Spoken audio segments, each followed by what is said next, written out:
ela é para a professora Daniele Cabrini, do curso de Antropologia da Alimentação, da Universidade Federal do Espírito Santo. Bom, como eu falei, meu nome é Andréia, tenho 39 anos, sou caloura do curso de nutrição da UFES e é um prazer enorme estar nessa entrevista com a senhora. E a gente gostaria também que a senhora falasse um pouquinho da senhora pra gente.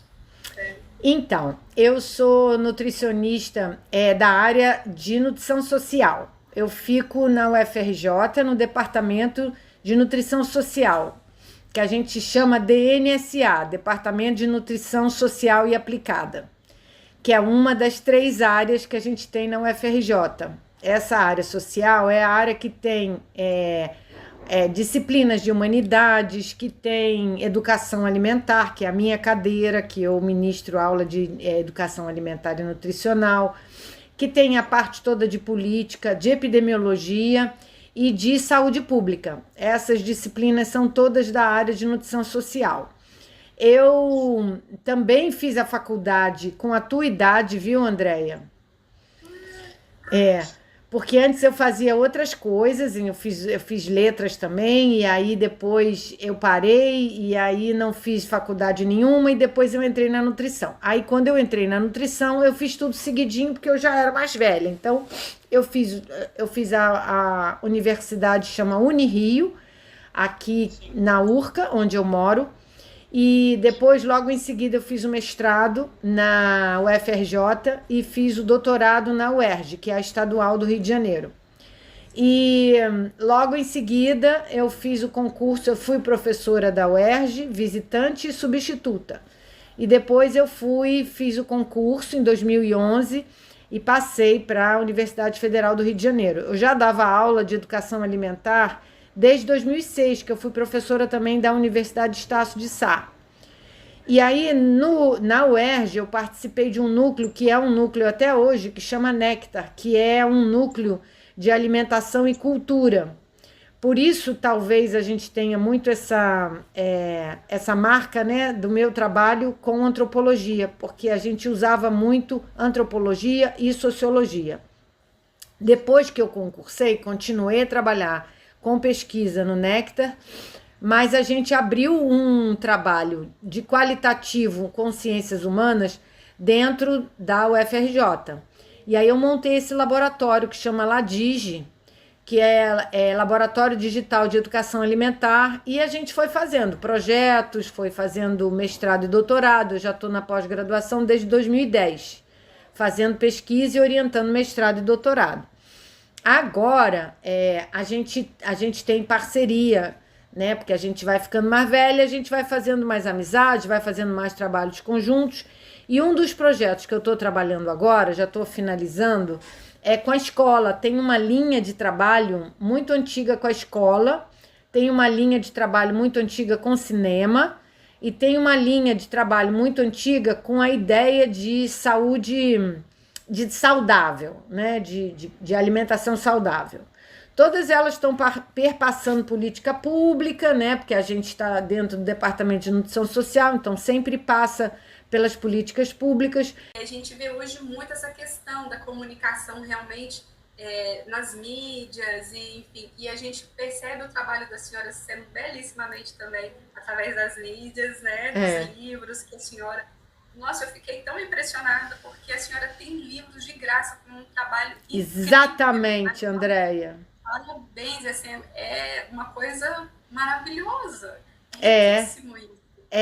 A gente brigou muito para isso acontecer. Isso foi uma briga muito grande para acontecer, porque os livros não eram valorizados na nutrição há alguns anos, há 10 anos atrás, ou talvez hoje ainda tenha gente que acha que a nutrição, para ser boa, tem que ser com artigo científico.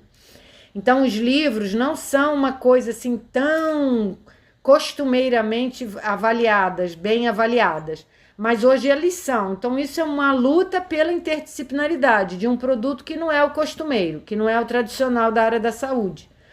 Agora, a comunicação, eu acho que ela teve ela me bateu mais assim no coração, porque na educação alimentar, se a gente fizer o trabalho educativo tete a tete, ele anda muito pouco, gente. com essa cultura de redes sociais, você faz um trabalho num restaurante, você atinge aquele público ali, e mesmo assim você tem que fazer um trabalho árduo para poder chegar a ter um N, né? Um número de pessoas grande. Na comunicação, você atinge mais. Então, a gente com a cultura digital, midiática, aí a gente tem que aprender isso, né? Isso que a Andréia falou, não é à toa que ela está sentindo isso. Porque hoje em dia a gente não tem mais opção de não aprender. Então, eu também sou velha e eu também tive que aprender isso. Então, conforme eu fui aprendendo, eu fui desenvolvendo os materiais dentro dessa área. E a gente tem que ir pegando os desafios, porque se a gente gosta ou se não gosta da inteligência artificial, não vai dar para escapar dela. Então, o meu papel dentro da universidade é formar, né, profissionais que possam ter experiências de conhecimento. É como se a gente desse a varinha mais do que o peixe. Portanto, não é saber usar os aplicativos, nem o chat GPT, nem o OpenAI, nem todas essas ferramentas que a gente tem. O importante é a gente manter o pensamento para saber aonde a gente quer chegar, o que a gente quer fazer com as ferramentas. Então, nesse sentido, a comunicação ela é muito mediadora. Ela serve entre o que você quer e o efeito que vai acontecer na sociedade. Quem está no meio desse processo é a comunicação. E com essa experiência que a senhora tem de unir tanto a área da nutrição coletiva com a comunicação, quais as vantagens e desvantagens a senhora enxerga nesse processo? Bom, a desvantagem é que a gente não publica. O professor e o aluno, ele tem como produto acadêmico os artigos científicos. E como essa mistura, ela não é comum, ela é estranha, quando você bota numa revista que é de comunicação, ela diz, não, isso não é da minha alçada, isso é da nutrição. E quando você bota na nutrição, ela diz, não, isso não é da minha alçada, isso é da comunicação. Então, é uma interface assim que não é fácil de publicar. Também não é fácil de ganhar projeto nessa interface. Você tem que escrever dando prioridade a uma área e mandando para aquela área. E isso dá muito trabalho, dá muito trabalho. A vantagem é que ela é real, ela não é ideal, ela é real, ela já está acontecendo, já tem muitas mudanças que a gente vê no campo da alimentação em função da comunicação. Então, se você pegar os sites hoje que trabalham com política pública, que trabalham com militância, né, pela alimentação saudável, você vai ver que já está todo mundo sabendo trabalhar com comunicação.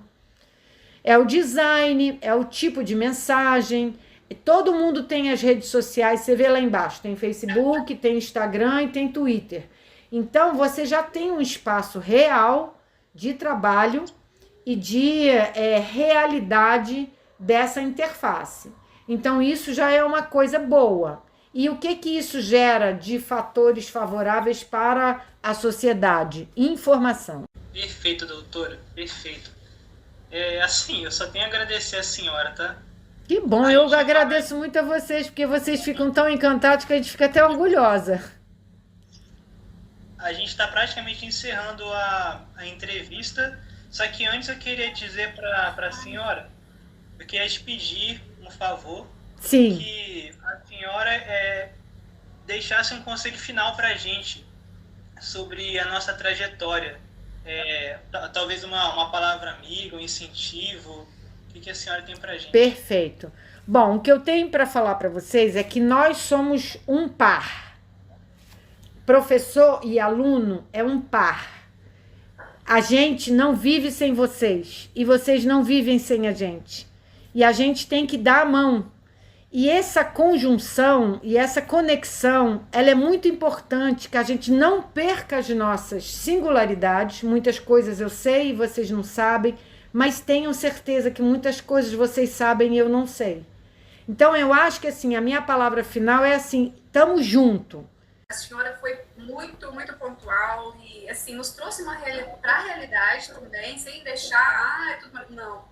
Mas nos incentivou. Então, assim, é uma entrevista inspiradora pra gente, como graduandos. E eu queria agradecer de coração por a senhora ter doado o seu tempo, seu conhecimento para gente, apesar de toda essa dificuldade com a internet. E eu só tenho a agradecer. Eu admiro mais ainda. Quanto mais eu conheço, mais eu admiro a senhora. Pois eu também vou agradecer as palavras carinhosas. A gente, como eu falei, melhor coisa que um professor pode ouvir é isso que vocês falaram. Então, vocês já me deixaram feliz, eu só tenho para agradecer e as portas estão abertas. Olha que encontro bacana. Daqui a gente tem que tirar alguma coisa para frente. Com certeza. Certo? Gente, sucesso, super sucesso para vocês, tá?